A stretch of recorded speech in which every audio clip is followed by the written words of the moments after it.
Back to Lily. She follows an individualised course prepared for her by the school. It allows her to learn at her own pace and to choose subjects she loves, like drama. Harry Potter. What? Nice to meet you again. Good try, you missed. Stupefy. You hate it when you have to assess Lily's abilities, because the assessment is everything she can't do.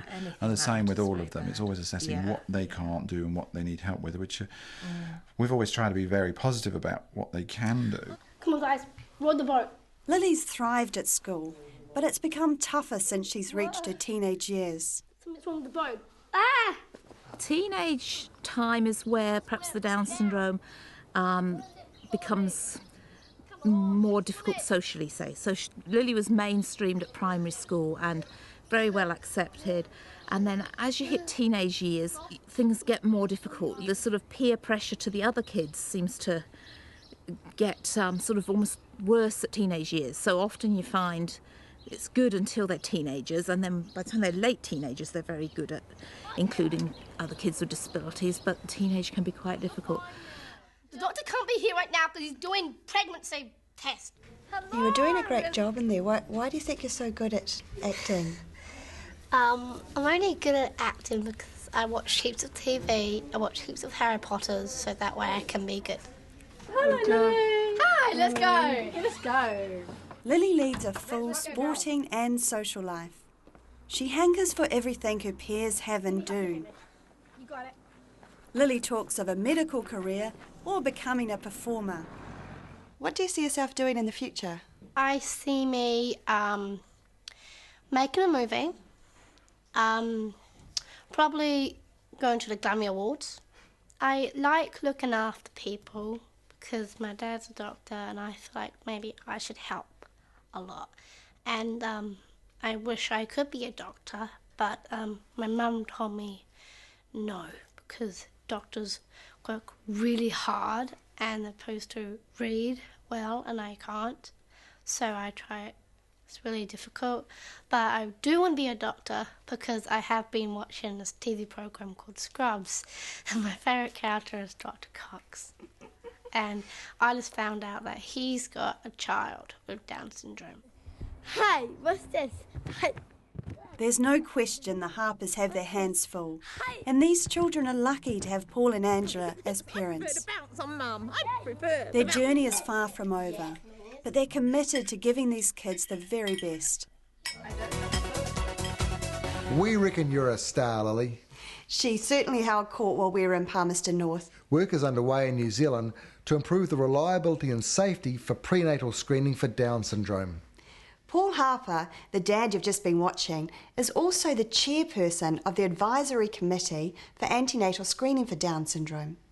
I asked him about those dual roles, father and advisor, and about the personal conflict it causes. You can just wash up here so you can see the princess and the It's pee. Paul's had 20 years' experience raising children with Down syndrome.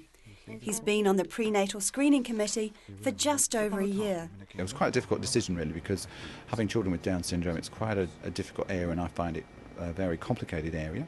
It's got sort of major ethical and moral issues, as well as the kind of medical and social side and financial issues. So I kind of put my name forward thinking I would quite like to make sure that the kind of Down syndrome view was put forward.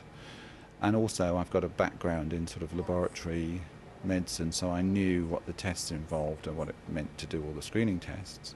So then asked to chair the group, which surprised me a bit, and I guess I'm much more the pro-life end, but I could kind of see both sides of the argument, I think. One of the committee's goals is for parents to have a better understanding of what screening involves. There are a lot of ethical issues there, things like understanding what the tests mean and what it means to tell somebody they're going to have a risk of having a child with Down syndrome. You're asked, do you want to test for Down syndrome? A lot of people don't even know what Down syndrome is. And to actually make a decision on the spur of the moment without much information is probably wrong. But you haven't got very long to make that decision. Even the terminology used in prenatal screening tends to be negative.